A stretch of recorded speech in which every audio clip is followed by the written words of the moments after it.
আপনারা শুনতে পাচ্ছেন তো? জি, শুনতে পাচ্ছি স্যার। একীভূত হওয়ার কারণে আমাদের এটা একটি বড় কারণ বলে আমি চিহ্নিত করতে চাই।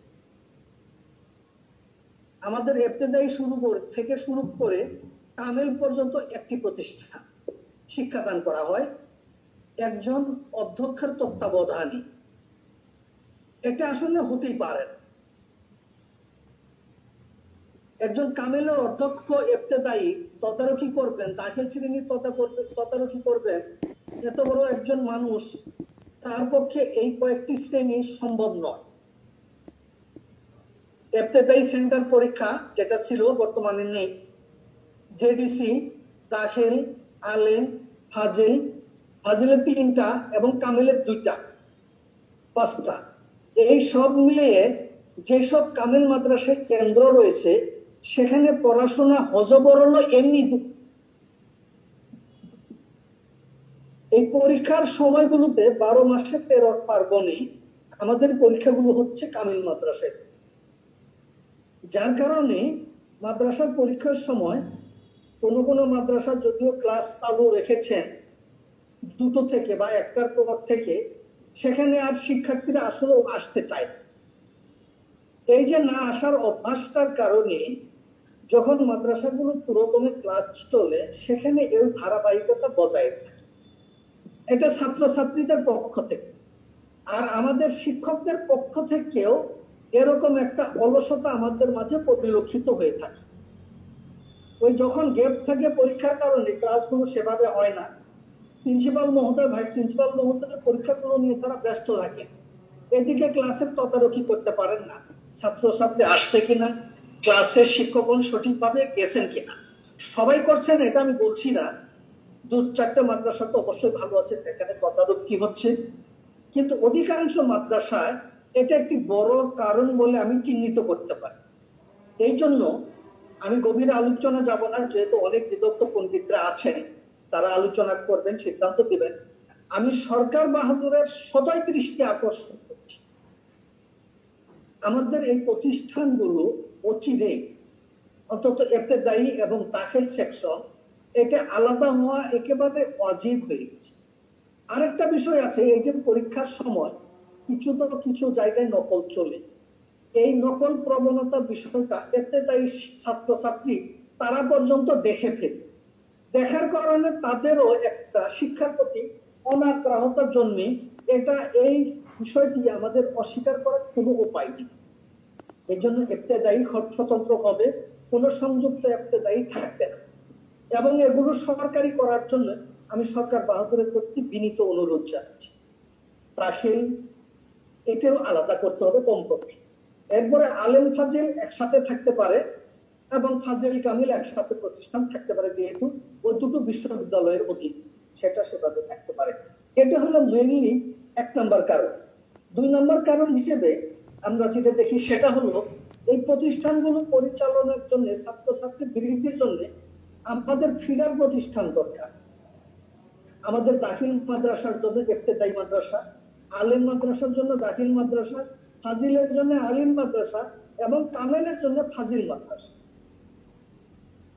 আমাদের সাধারণ শিক্ষায় উপজেলা পর্যায়ে অনেক প্রতিষ্ঠান এখন সরকারি হয়ে গেছে, অথচ জেলা পর্যায়ে আমাদের একটা কামেল মাদ্রাসা নাই।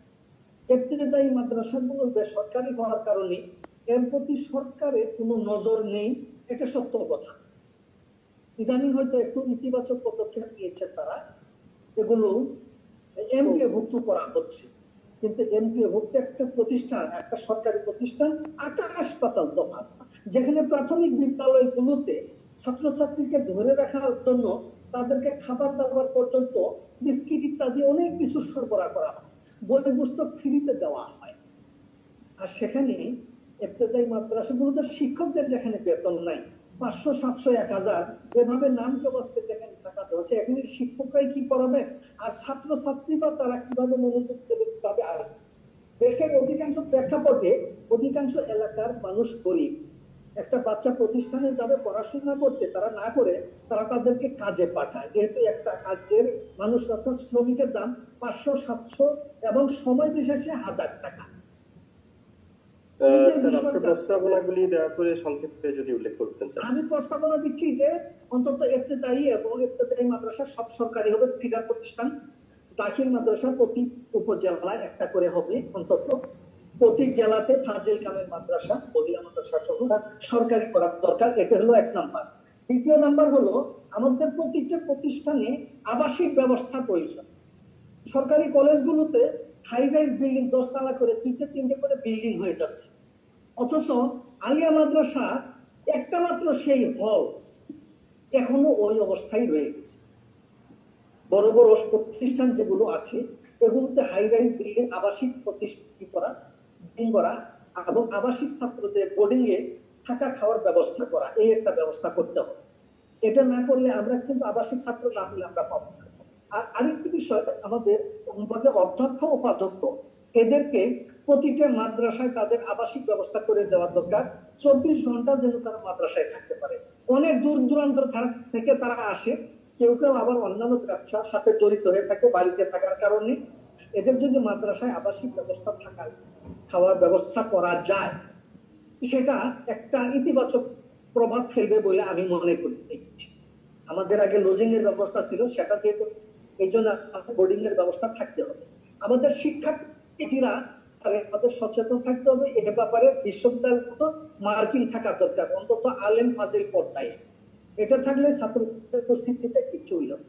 আমাদের মাদ্রাসাগুলোতে এই অভিভাবক সমাবেশ হওয়া দরকার। অভিভাবকদের বোঝানো দরকার যে আপনি মাদ্রাসা পড়লে স্কুল কলেজের মতো তারা এই চান্স পাবে, এটার বিকাশ করতে পারবে। তাদের একটু বোঝানো, তাদের পরিবারকে এই শিক্ষা পরিবারের সাথে মাদ্রাসার সাথে সম্পৃক্ত রাখা, এই বিষয়টা তাদেরকে ভালো করে বুঝ দিতে হবে। প্রতিটি শিক্ষার্থীর মোবাইল নাম্বার এবং তার অভিভাবকের মোবাইল নাম্বার মাদ্রাসায় থাকবে। তারা উপস্থিত হলো না হলো, পরীক্ষা দিল না দিল, রেজাল্ট কি করবো, সাথে সাথে যেন মেসেজের মাধ্যমে তাদের কাছে চলে যায়। এই বিষয়টি কিন্তু নিশ্চিত করা দরকার। কর্তৃপক্ষ কর্তৃক মাদ্রাসায় অনুপস্থিত থাকলে জরিমানার ব্যবস্থা থাকা উচিত, যার কারণে তারা মাদ্রাসায় উপস্থিত হইতে পারবে। অন্তত প্রতি সপ্তাহে না হলেও পাক্ষিক একটা করে পরীক্ষা টিউটোরিয়ালের নামে হোক, এটা করা দরকার। অন্তত প্রতি মাসে, অন্তত সপ্তাহে এই ব্যবস্থা থাকলে, পাক্ষিকে থাকলে 2-4 দিন করে আমরা অবশ্যই পরীক্ষার কারণে এই শিক্ষার্থীদেরকে উপস্থিতি আমরা করতে পারবো। অভ্যন্তরীণ পরীক্ষাগুলোতে নকল চলে, এটা অস্বীকার করার কিছু নেই। এখানে খুব কড়া করে কাট দেওয়া যাতে নকল প্রবণতা হ্রাস পায়, যাতে তারা ভবিষ্যতে ভালো রেজাল্ট করতে পারে। রেজাল্ট করে তারা দেশ জাতি বোঝা না হয়ে দেশ জাতির সম্পদে পরিণত হতে পারে। সরকারের প্রতিটি শিক্ষার্থীর ব্যাপারে একটু বৃত্তির ব্যবস্থা থাকা দরকার। কম করে যাতে এই লোভে তারা বৃত্তিটা চালু রাখার জন্য তারা এই মাদ্রাসায় আসতে পারে। আরেকটা বিষয়, এই ইবতেদায়ী অন্তত ইয়েতে এখানে নুরানি পদ্ধতি চালু করা দরকার। নুরানি পদ্ধতিটা খুব ভালো পদ্ধতি, এটা করলে আমরা অনেক ছাত্রছাত্রী পারবো। আর দুস্থ গরিব এদের জন্য বোর্ডিং এ থাকা খাওয়া ফ্রি করার ব্যাপারে আমি সদয় দৃষ্টি আকর্ষণ করছি। আমার আরো প্রস্তাবনা রয়েছে অন্তত 30টা। আর এনটিআরসি তে আরবি বিষয়টা 50 নাম্বার করার দরকার প্রিলিমিনারি পরীক্ষায়, তাহলে আমরা কিন্তু ভালো শিক্ষক পাবো। আমি আমার বক্তব্য এখানে সংক্ষেপ করছি, যেহেতু অনেক আলোচনা আছে। ধন্যবাদ আমাকে আলোচক হিসেবে রাখার জন্য। আসসালামু আলাইকুম রাহমাতুল্লাহি ওয়া বারাকাতুহু। ওয়ালাইকুম আসসালাম ওয়া রাহমাতুল্লাহ। জাযাকুমুল্লাহ খাইরান ফাদিলাতুল উস্তাদ। আমাদের আজকের সম্মানিত আলোচক আবু সিদ্দিকুর রহমান স্যারকে। প্রিয় সাথী, আমরা এই পর্যায়ে আবারও আহ্বান করছি ডক্টর মোহাম্মদ আতাউর রহমান, অধ্যাপক ও বিভাগীয় প্রধান, সরকারি কবি Nazrul college, Dhaka. Professor doctor Ataur Rahman.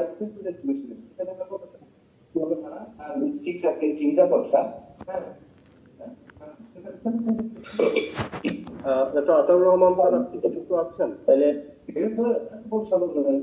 গান রুমের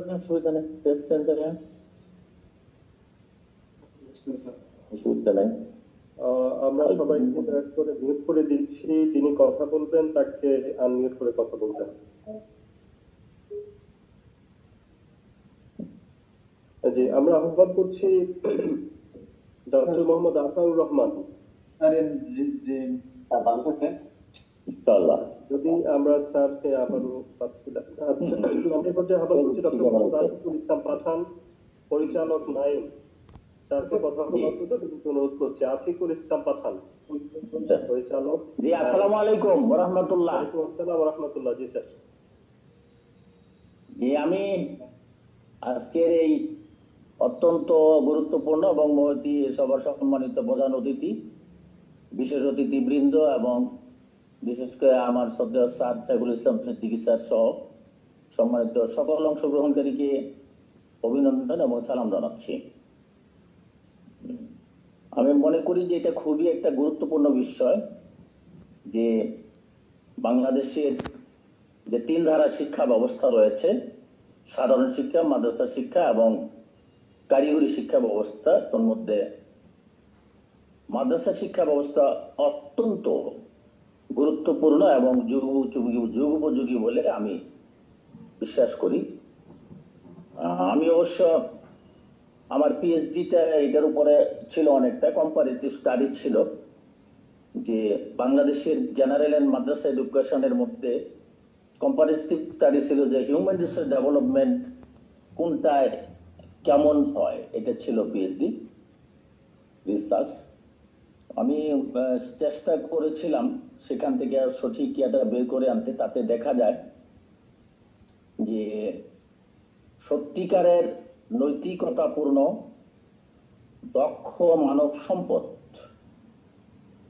মানে সেইখানে দেখা গেছে যে তুলনামূলকভাবে মাদ্রাসা শিক্ষা থেকে বেশি হয়।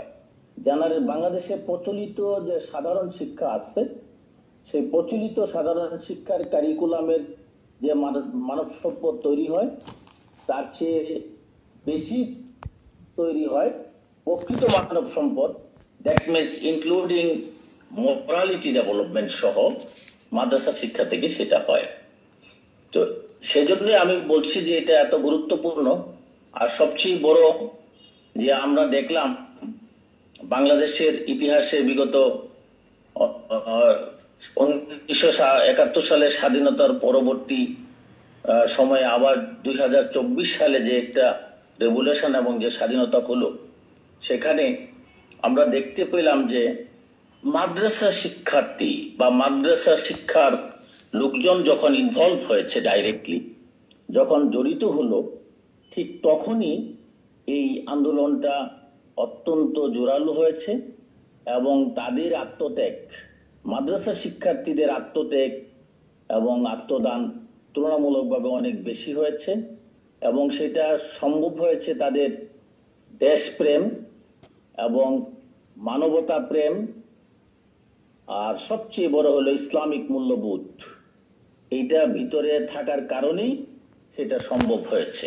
এবং আজকে আমরা স্বাধীন এবং এই ধরনের জুমের সম্মেলন বলেন বা যেটা এই ধরনের সভা সেমিনার আমরা করতে পারছি। আমি এখন মূল কথায় আসি যে ইস্যু আজকের মিটিং এ দেওয়া হয়েছে, নিঃসন্দেহে সেটা অনেক গুরুত্বপূর্ণ একটা ইস্যু। এবং স্যার আমার সাইফুল ইসলাম সিদ্দিকী স্যার যে কথাটা বললেন যে এক সময় দেখা যাবে যে কোনো নাস্তিক ফেসিবাদী কিংবা কোনো ইসলাম বিদ্বেষী সরকার কিংবা জাতি গ্রুপের প্রয়োজন হবে না মাদ্রাসা শিক্ষাকে বন্ধ করে দেওয়ার, বরং অটোমেটিক্যালি যে হারে মাদ্রাসা শিক্ষার প্রতি অনীহা কিংবা অ্যাবসেন্টিস মানে স্টুডেন্টস অ্যাবসেন্টিস যে হারে শুরু হয়েছে, তাতে একসময় দেখা যাবে এমনিতেই হারিয়ে যাবে। আর ইতিমধ্যেই আমাদের পার্শ্ববর্তী দেশ ইন্ডিয়ায় তো দেখছেন যে টোটাল শিক্ষা ব্যবস্থা, মাদ্রাসা শিক্ষা ব্যবস্থাকে ওরা ইন্টেনশনালি রাষ্ট্রীয়ভাবে ধ্বংস করে দিচ্ছে। তো আমি মনে করি খুবই শ্রদ্ধার সাথে আমি জানাচ্ছি, due respect to the world teachers specially in madrasa education, আমি বলতে চাই যে মাদ্রাসা স্টুডেন্ট কমে যাওয়ার অন্যতম একটা কারণ হইল, আমার কোনো মানে নাই, অন্যতম কারণ হচ্ছে টিচার্স, মাদ্রাসা টিচারদের যে আন্তরিকতা, যে নিষ্ঠা এবং যে ধরনের তাদের আমরা যখন পড়াশোনা করেছি আমাদের টিচারদের যে আন্তরিকতা, নিষ্ঠা কিংবা ভালোবাসা ছিল ছাত্রকে মাদ্রাসা মুখী করার জন্য, ক্লাস মুখী করার জন্য, পড়াশোনাকে অধ্যয়ন মানে প্রতিষ্ঠানে শেষ করে দেওয়ার জন্য সেই ধরনের আন্তরিকতা এবং সেই নিষ্ঠা এবং মোটিভেশনাল টিচার এখন খুব কম পাওয়া যায়।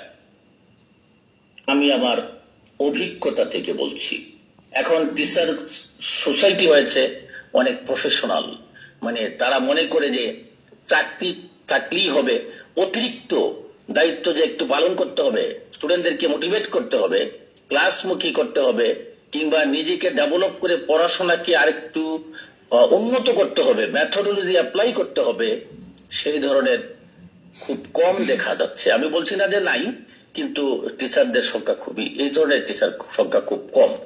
অবশ্যই এজন্য আমরাও, আমাদের শিক্ষা ব্যবস্থাও দায়ী। মাদ্রাসা প্রশিক্ষণের, মাদ্রাসা শিক্ষকদের প্রশিক্ষণের ব্যবস্থা খুবই কম, খুবই দুর্বল। আমরা জানেন যে বিএমটিটিআই প্রতিষ্ঠা হয়েছে খুব বেশি দিন না।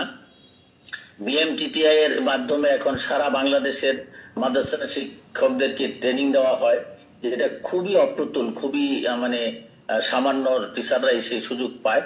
এর আগে অবশ্য আমার নায়েমে মাদ্রাসা শিক্ষকদেরকেও ট্রেনিং করানো হতো, মানে স্কুল কলেজের শিক্ষকদের সাথে পাশাপাশি তাদেরকেও আনা হইতো, প্রতিষ্ঠান প্রধানদেরকেও আনা হইতো। কিন্তু আনফর্চুনেটলি বিএমটিটিআই প্রতিষ্ঠা হওয়ার পরে সেই সুযোগটা এখন বন্ধ করে দেওয়া হয়েছে। আমার মনে হয় ইট ইজ পসিবল, আজকে ইসলামী আরবি বিশ্ববিদ্যালয়ের সম্মানিত ভাইস চ্যান্সেলর মহোদয় আছেন, দুইজন আমার বন্ধুবর প্রো বিসি দুইজন আছেন, তারা যদি এটা চিন্তা করে, যে আমি মনে করি যে আমাদের মাদ্রাসা কারিগরি মাদ্রাসা শিক্ষা বিভাগের সচিব মহোদয়ের সাথে কথা বলে, যে এখন মানে এমন কোনো কিছু না যে নায়েমে সেই প্রশিক্ষণটা যুক্ত করা যাবে না, এমন কিছু না, এমটিটিআইও হবে, নায়েমও সেই প্রশিক্ষণটা এখনো দেওয়া যায়। এই জন্য আমি বলছি যে প্রশিক্ষিত প্রিন্সিপাল অথবা প্রশিক্ষিত শিক্ষক তারা স্টুডেন্টকে মানে ক্লাসমুখী করার জন্য অনেক বেশি ভূমিকা রাখতে সক্ষম হয়। সবচেয়ে বড় হলো স্টুডেন্ট ক্লাসে উপস্থিত হওয়ার সবচেয়ে বড় মেডিসিন যেটা, সেটা হলো যে টিচারের পড়াশোনা যদি আকর্ষণীয় হয়, যদি টিচারের ক্লাস যদি আকর্ষণীয় হয়, ইফেক্টিভ হয় এবং বুঝে স্টুডেন্টরা, যদি বাড়িতে পড়তে তেমন একটা বেশি পড়তে না হয়, তাহলে স্টুডেন্টরা অটোমেটিক্যালি তারা আসে। এটা হলো যারা ভর্তি হয় তাদের বেলায় প্রযোজ্য। আর যারা মাদ্রাসাতে সূচনা লগ্নে মাদ্রাসার স্টুডেন্ট আসছে না, তাদেরকেও মোটিভেট করে মাদ্রাসা শিক্ষায় আনার জন্য আমি এটা মনে করি না। এখনকার দিনে আমি দেখছি যে মাদ্রাসা শিক্ষাকে অনেক অনেক মানে বড় বড় অফিসার কিংবা বড় বড় ব্যবসায়ী, ধনিক শ্রেণীর লোক, উচ্চ পর্যায়ে তারা মাদ্রাসা শিক্ষাকে কিন্তু অনেক প্রাধান্য দিচ্ছে এবং তাদের সন্তানদেরকেও মাদ্রাসা শিক্ষা ইনভলভ করছে। তো আমি সেটাই মনে করি, আমরা আশা করি যে এই ধরনের জুমে হোক বা সরাসরি হোক, সভা সেমিনার মাঝে মধ্যেই করা দরকার। আমি আন্তরিকভাবে ধন্যবাদ জানাচ্ছি, অভিনন্দন জানাচ্ছি ডক্টর ইব্রাহিম ভাইকে এবং যারা এটার আয়োজন করেছেন, এই আয়োজকদেরকে আমি আমার আন্তরিক অভিনন্দন জানিয়ে এবং আজকের এই সেমিনারের যারা উপস্থিত সম্মানিত সবাইকে আমার আন্তরিক ধন্যবাদ দিয়ে আমি আমার বক্তব্য শেষ করছি। ও আখির দাওয়ানা আনিল হামদুলিল্লাহি রাব্বিল আলামিন। জাযাকুমুল্লাহ খায়রান। আমরা বুঝতে পারছি স্যার বোধহয় কক্সবাজার থেকে যুক্ত হয়েছেন। স্যার মানে ইয়েতে থাকার পরে আমাদের সাথে যুক্ত হয়ে আমাদেরকে সম্মানিত করেছেন, সেজন্য আমরা আমাদের ফোরামের পক্ষ থেকে আপনাকে কৃতজ্ঞতা জ্ঞাপন করছি। অসাধারণ বলেছেন। আমাদের এখানে ইসলামী আরবি বিশ্ববিদ্যালয়ের সম্মানিত উপাচার্য এবং দুজন উপাচার্য মহোদয়ের উপস্থিতিতে আপনার যে প্রস্তাবনা, আমরা আশা করছি প্রস্তাবনার মাধ্যমে আমাদের মাদ্রাসার শিক্ষকরা নতুন করে স্বপ্ন দেখবেন তাদের ট্রেনিং এর বিষয়ে। ইনশাআল্লাহ আমরা আমাদের পক্ষ থেকে এই প্রস্তাবনা যথাযথ কর্তৃপক্ষের কাছে আবেদন আকারে আমরা যথেষ্ট শীঘ্রই পৌঁছানোর চেষ্টা করবো ইনশাআল্লাহ, আপনার পরামর্শের ভিত্তিতে আপনাকে সাথে নিয়ে। জাযাকুমুল্লাহ খায়রান। প্রিয় সুধী, প্রিয় উপস্থিতি, আমরা এ পর্যায়ে আমরা চলে যেতে চাই আরেকজন বিদগ্ধ স্কলারের কাছে। ইসলামী বিশ্ববিদ্যালয় কুষ্টিয়ার আরবি বিভাগের সম্মানিত অধ্যাপক ডক্টর শামসুল হক সিদ্দিকী। শামসুল হক সিদ্দিকী স্যারকে তার আলোচনা নিয়ে আসার জন্য বিনীত অনুরোধ করছি এবং সংক্ষেপে। আসসালামু আলাইকুম। ওয়ালাইকুম আসসালাম রহমতুল্লাহ। আমাকে শোনা যাচ্ছে? শোনা যাচ্ছে স্যার। আলহামদুলিল্লাহ ওয়া কাফা ওয়া সালামুন আলা ইবাদিহিল্লাযিনা আসতাফা ওয়া বা'দ। তো দিলে সব দিচ্ছে তো কি বক্তৃতা ঠিক আছে না? বক্তৃতা মাননীয় সভাপতি, মাননীয় প্রধান অতিথি, আরবি ইসলামী বিশ্ববিদ্যালয়ের vice chancellor professor doctor Shamsul Alam ও দুজন বিশেষ অতিথি উপাচার্য আরবি ইসলামী বিশ্ববিদ্যালয়ের পুরো ভাইস চ্যান্সেলর এবং সম্মানিত আলোচক বৃন্দ ও অনলাইনে সেমিনারে যুক্ত দেশের বিভিন্ন প্রান্তের মাদ্রাসা শিক্ষা পরিবারের সদস্যবৃন্দ, আসসালামু আলাইকুম ওয়া রাহমাতুল্লাহি ওয়া বারাকাতুহু। আজকের এই অত্যন্ত গুরুত্বপূর্ণ সেমিনারে আলিয়া মাদ্রাসা শিক্ষার্থীদের শতভাগ উপস্থিতি নিশ্চিতকরণের কৌশল শীর্ষক আলোচনায় আলোচক হিসাবে আমি নিজেকে ধন্য মনে করছি। আমাকে সুযোগ দেওয়ার জন্য শুকরিয়া জ্ঞাপন করছি এবং মাদ্রাসা শিক্ষা ব্যবস্থার যুগোপযোগী এবং অতীব প্রয়োজনীয় বিষয়, এই বিষয়টা অত্যন্ত গুরুত্বপূর্ণ। আমি সকলের অবগত আছি যে মানসম্মত শিক্ষা নিশ্চিত করার প্রথম ধাপই হল শিক্ষার্থীদের নিয়মিত উপস্থিতি। মাদ্রাসা শিক্ষার মূল উদ্দেশ্য যেখানে দ্বীনি জ্ঞান ও আধুনিক শিক্ষার সমন্বয়ে একদল সুনাগরিক তৈরি করা, সেখানে শিক্ষার্থীদের অনুপস্থিতি এই উদ্দেশ্যকে ব্যাহত করে। শিক্ষার্থীদের শতভাগ উপস্থিতি নিশ্চিত করা গেলে ক্লাসরুমের প্রাণবন্ত পরিবেশ সৃষ্টি হয়, শিক্ষকের পাঠদান ফলপ্রসূ হয় এবং শিক্ষার্থীর শেখার আগ্রহ বহুগুণ বৃদ্ধি পায়। প্রশ্ন হলো, কিভাবে আমরা শতভাগ উপস্থিতি নিশ্চিত করব? আমরা অভিজ্ঞতার আলোকে কয়েকটি কৌশল বর্ণনা করি আমার কথা শেষ করব।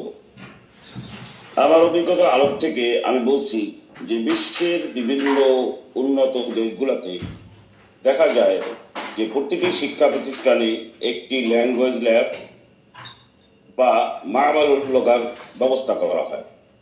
যদি এরকম একটা উদ্যোগ নেওয়া সম্ভব হতো তাহলে মাদ্রাসা শিক্ষার মানুষের বা মাদ্রাসা শিক্ষার ছাত্রদের, শিক্ষার্থীদের আগ্রহ বাড়ত এবং শিক্ষার স্বাদ গ্রহণ করতে পারত। ঠিক তদ্রূপভাবে শতভাগ উপস্থিতির বেলায় আরেকটি কথা বলতে চাচ্ছি, সেটা হলো যে বিশ্বের সকল বিশ্ববিদ্যালয়গুলিতে অনার্স মাস্টার্সে যেভাবে ক্লাস অ্যাটেন্ডেন্স, ক্লাস পারফরমেন্স, তাৎক্ষণিক ক্লাস টেস্টের ব্যবস্থা করা হয় এবং সেখানে 30 নম্বর বা 40 নম্বর রাখা হয়। তদ্রূপ ফাজিল অনার্স কামিল ক্লাসে, যদিও কামিল ক্লাসে প্রাথমিকভাবে যদি 20 নম্বর রাখা হয় তাহলে এটা ফলপ্রসূ হবে। কেননা ফাজিল এবং ফাজিল অনার্স কামিল ক্লাসের তারা এই একটা ইউনিভার্সিটি থেকে তারা তাদের সার্টিফিকেট নিচ্ছে, সেরকম আগের মতো মাদ্রাসা বোর্ড থেকে বা অন্য কোনো তাদের প্রতিষ্ঠান থেকে সার্টিফিকেট দিচ্ছে না, তাদের সার্টিফিকেটটাও ইউনিভার্সিটি থেকে হচ্ছে। সুতরাং ইউনিভার্সিটি লেভেলে যেইভাবে মূল্যায়নের সিস্টেম, সেই মূল্যায়নের সিস্টেম যদি থাকতো তাহলেই ভালো হইতো। আর এ ব্যাপারে মাদ্রাসা কর্তৃপক্ষ এবং শিক্ষকদের একনিষ্ঠতা নিশ্চিত করতে পারলে শতভাগ উপস্থিতির কাজটি ফলপ্রসূ হবে বলে আমি মনে করি। এরপরে তৃতীয়ত আমি মনে করি যে মাদ্রাসার পরিবেশকে আকর্ষণীয় করে তুলতে হবে।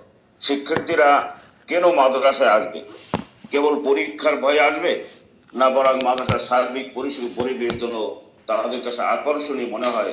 এর মধ্যে রয়েছে সুবিশাল ক্লাসরুমের ব্যবস্থা করা, আলো বাতাসের সুব্যবস্থা করা, স্বাস্থ্যসম্মত টয়লেট নিশ্চিত করা এবং মাদ্রাসা শিক্ষার্থীদের জন্য সহানুভূতিশীল হতে হবে এবং তাদের ছাত্রদের সাথে শিক্ষকরা ততটুকুভাবে প্রত্যেকটি মাদ্রাসায় একটি স্টুডেন্ট ক্লাব বা কালচারাল ক্লাব থাকা দরকার, যেখানে বিতর্ক প্রতিযোগিতা, কুইজ, খেলাধুলা, সাংস্কৃতিক অনুষ্ঠান দেয়ালিকা প্রকাশ, বিজ্ঞান মেলা ইত্যাদি শিক্ষার্থীদের মাদ্রাসামুখী করতে সাহায্য করে। ঠিক তদ্রূপভাবে অভিভাবকদের সক্রিয় অংশগ্রহণ নিশ্চিত করতে হবে, যে অভিভাবকবৃন্দ তাদের বাচ্চাদের ব্যাপারে তারা যেন সচেতন থাকে, সে ব্যাপারে তাদের সাথে মাসিক অথবা ত্রৈমাসিক অথবা অর্ধবার্ষিক ভিত্তিতে অভিভাবক সমাবেশের আয়োজন করা, যাতে করে শিক্ষার্থীদের সম্পর্কে অভিভাবকরা যথানিয়ত জানতে পারে। তথাপি তাদের অভিভাবকদের সাথে সচেতনতা বৃদ্ধি করতে হবে। তদ্রূপভাবে তাদেরকে বুঝাতে হবে যে শিক্ষার গুরুত্ব এবং মাদ্রাসায় নিয়মিত উপস্থিতির প্রয়োজনীয়তা সম্পর্কে অভিভাবকদের সচেতন করতে হবে। তদ্রূপভাবে আরেকটি বিষয় যে আধুনিক প্রযুক্তির ব্যবহার নিশ্চিতকরণ। সেখানে আমরা দেখতে পাই যে প্রযুক্তি আমাদের কাজকে অনেক সহজ করে দিতে পারতেছে। আমরা যদি এভাবে ব্যবহার করি, যে ডিজিটাল হাজিরার পদ্ধতি ব্যবহার করি, বায়োমেট্রিক অথবা কার্ড পাঞ্চের মাধ্যমে হাজিরা নেওয়ার ব্যবস্থা করতে পারি, যাতে স্বচ্ছতা এবং নির্ভুলতা নিশ্চিত করা যায়, ঠিক তদ্রূপ জানানো যেতে পারে। তদ্রূপভাবে অনলাইন পোর্টাল অথবা গ্রুপ কলের মাধ্যমে শিক্ষার্থীদের হাজিরা, পরীক্ষার ফলাফল, শিক্ষকদের মন্তব্য ইত্যাদি দেখার জন্য অভিভাবকদের জন্য একটি অনলাইন পোর্টাল ব্যবস্থা করা যেতে পারে। আমি 1 মিনিটে শেষ করতেছি। তৃতীয় কথা হইল যে শিক্ষকদের প্রশিক্ষণের ব্যবস্থা করা। শিক্ষকদের প্রশিক্ষণের ব্যবস্থা বিশ্বের সকল রাষ্ট্রের শিক্ষকদের প্রতি বছরে 1 মাসের জন্য প্রশিক্ষণের ব্যবস্থা করা হয়।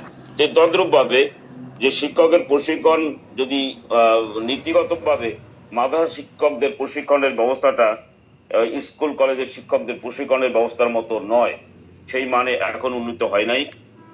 যদিও আরবি ইসলামিক বিশ্ববিদ্যালয়ের ভাইস চ্যান্সেলর মহোদয় ইতিমধ্যে একটা আমরা শুনেছি যে প্রিন্সিপালদের জন্য একটা ট্রেনিং এর ব্যবস্থা করেছেন এবং উত্তরোত্তর আরো সামনের দিকে সেরকম ট্রেনিং এর ব্যবস্থা করতে যাচ্ছেন। এরকম উত্তরোত্তর মানে ট্রেনিং এর ব্যবস্থা করা এবং পেশাগত উন্নয়নের জন্য তাদের আগ্রহ করতে জন্য তাদের ট্রেনিং এর ব্যবস্থা করতে হবে। তাদের জবাবদিহিতার বিষয়ের জন্য আরবি ইসলাম বিশ্ববিদ্যালয়ের পক্ষ থেকে প্রচেষ্টা চালাতে হবে। সেই সাথে আমি আপনার কথা শেষ করতে যাচ্ছি, কথা বলেই কারণ অনুসন্ধান পত্রিকার যেসব শিক্ষার্থী নিয়মিত অনুপস্থিত থাকে এবং ঝরে পড়ে, তাদের ব্যক্তিগত সমস্যা, পারিবারিক